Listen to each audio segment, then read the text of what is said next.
Tell them why you're mad. And as usual, I will start. I am mad this month, week, minute, today. So I have a camp that I do every year called Talem Center. The organization is Talem Center for the African Child, and we do a summer camp every year where we take kids of African descent somewhere. And this year we went to Purchase, New York. We got to do a lot of extra stuff, so like a relay race. And one of the things we did was have a water gun fight. And so we bought all these water guns, and the kids were like playing with the water guns and shooting each other. And this one had the bucket, and it was like the most amazing, joyful scene of kids just having fun and being kids. And there was a moment because I was taking pictures. There was a moment where I was taking pictures of this, and I'm seeing the kids shooting water at each other, and I was just like, yo. If this was in a public park, if we weren't here as adults and they were just doing this on their own, they legit could get shot for having this water gun. And as I was saying that, like, I was just like, wow, like even in this moment of pure joy, the political reality of that we are in right now is upon me. And, you know, I was freaking mad that I couldn't just sit there and have joy and be as innocent as they were. And like, there's going to be a moment where they're going to realize. And a lot of them already realize it, the 14-year-olds. So it's from 4 to 16. So the younger kids have no idea about the political realities, and I want to shelter them as long as possible. But there's going to come a time where they're going to realize that they can't do that in a public park. So I'm mad about that, and I'm also mad that I missed the convening of Black Lives that was in Ohio for this camp. But the camp definitely was the only reason I would have missed it. Why are you guys mad? Oh. I have to go next? Well, I woke up. I was in my quasi half-sleep, half-wake state, and I had NPR on, and there was that ridiculous story that made me so mad about Cecil the lion. Oh. I heard that this morning. I woke up mad. I rolled over and I called my mom. I was so mad. And it took me a while to like get my rant out, but Let's hear it. I'm like, what? I'm curious about what you're mad about. So go ahead. Well, which part? The part that really made me mad, yes, he took this majestic beast life. He had to go all the way on a plane to Africa. Why don't you explain it for folks who haven't? Okay, so there is a case of this dentist from Minnesota who hired some guides to go when he went to Zimbabwe to go big game hunting. And so he hired the guides because he specifically wanted to kill a lion, and the guides, they actually lured a lion out of the park by, I guess, putting another animal up against a tree. No, they tied meat to a truck. A truck, and so they lured him out of the national park where he was protected and where it was illegal to shoot him. So they lured him out, and so this guy with his great bow and arrow took an arrow and he shot the lion, and the lion. And then they had to track him for 40 hours. I'm pretty sure that dentist did not track him for 40 hours. He let his guides do it. And then it turns out that the lion was tagged by a group out of Oxford, England, that's been tracking the biological research, And, it was just, this whole, and they just skinned the body and took the head, and it was a waste of life. So yes, I'm not pro or anti-hunting. I have friends that hunt. I don't know if they get on a plane and shoot a rhinoceros, I might not, I don't know. But the thing that bothered me was that he took no responsibility for it. He said, well, I paid the guides. He goes, and I assumed that everything that they did was legal, so I paid for it. It's mine. It's not a problem. And it just encapsulated this willful ignorance, this entitlement, and this complete disregard for anything else outside of your sphere. And it just trickled down to every other issue that you can think of, whether this man, this dentist in Missouri could do, or Minnesota, could think that way, and it just had no disregard for. Yeah, he thought he was just going to go to an African country, kill this majestic lion without thinking, hey, this lion has cubs, and the next lion up, since I'm dead, is going to kill all my cubs to then get his, bloodline dominant. And it's like, oh, I'm just going to go to this African country, kill this lion, show off with my friends, and fly back to America because I know America's not going to extradite me back to Zimbabwe. It costs $50,000. Yeah, to sit there in the jail. You know what I'm saying? So it's ridiculous.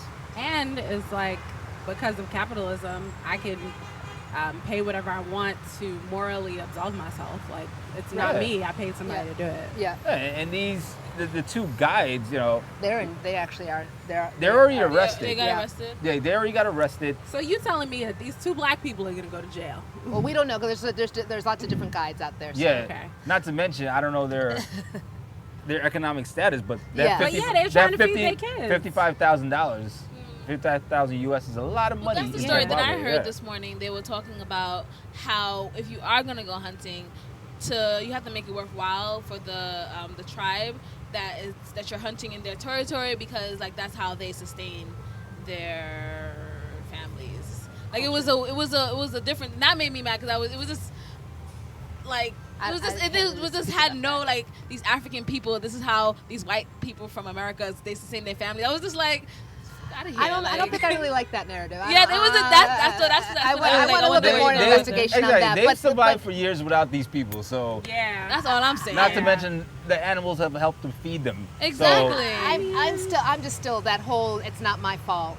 It's like he sounded like that, like Siri when she makes a mistake. It's not my fault. I mean, it is your fault. Because capitalism. Yeah. No, but I think, and pretty much, I think that's what I was going to get to is what's upsetting me. Is that what's making you mad? What's making you mad, Marlon? Forever, though. Yeah. It's how. So this is your telling why you mad.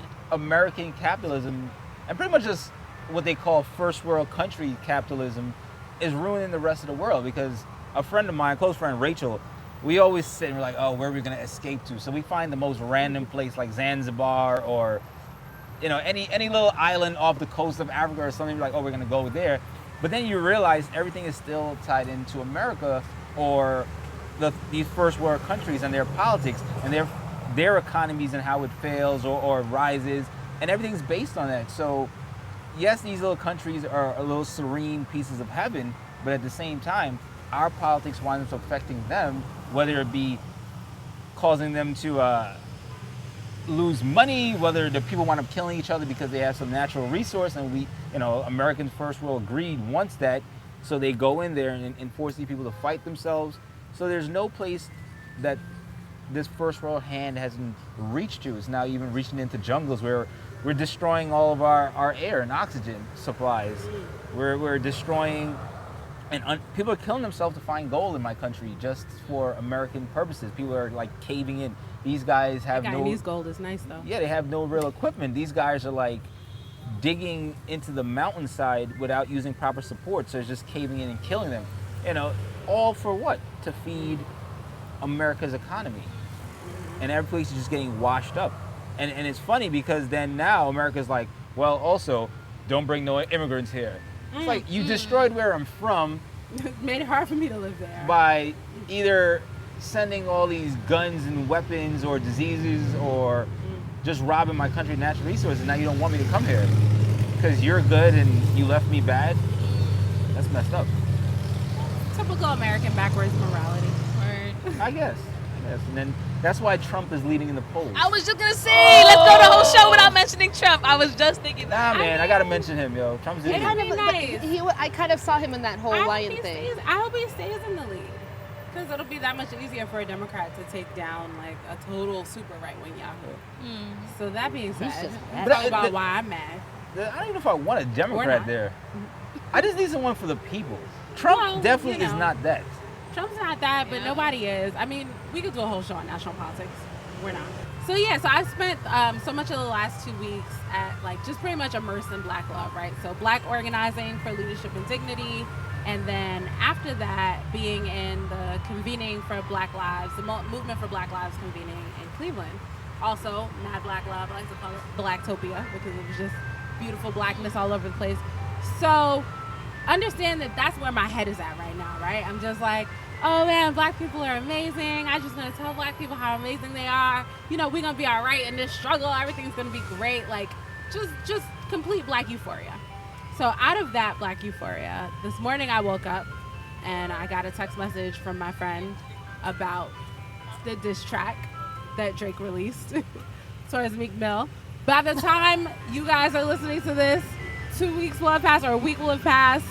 I don't know what else is going to happen between now and when y'all are actually hearing this. Meek's funeral. Yeah. Well, I think Meek's funeral. I think we was talking about this, Marlon.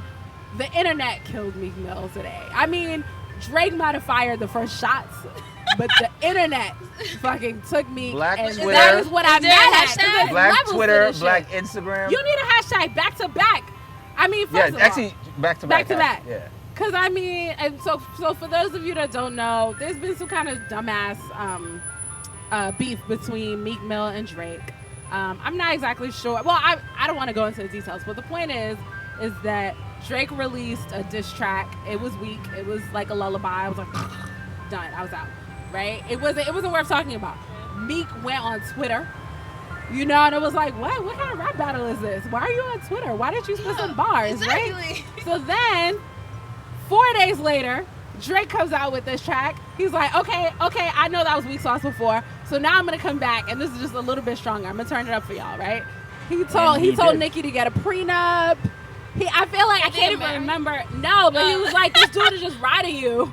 You might want to get a prenup. You know, like I don't even remember all the lines. The lines were just so good.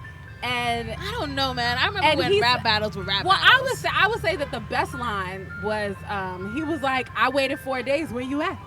Like, I'm just waiting for you to say something. So the point is there were lots of great lines. I'm feeling really good. I'm like, oh yeah, Black Love. Meek is dead though, because then the internet came with all of these memes, because you know that's how the internet does. Drake knew that's how the internet was. Drake manipulated that.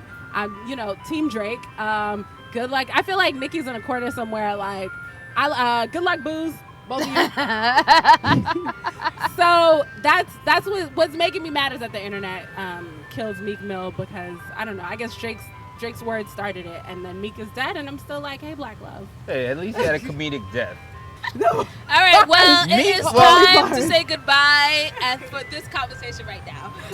Marlon, Mimi, thank you so much for coming through today and for being a part of our first live taping. Whoop, whoop. You guys can find this and future podcasts at podbean.com and on iTunes. And just look us up, search Third Rail, and don't forget to subscribe. Subscribe and comment, guys. We need your comments on iTunes. We need those 5-star ratings. Do all that. I need an ice cream cone now. Yeah, the ice cream truck is on fleek right now. Again, we are Brooklyn Deep on Facebook, BKLYN Deep on Twitter, and use that hashtag BKDTR to connect with us. All right, y'all. Peace out. Hey.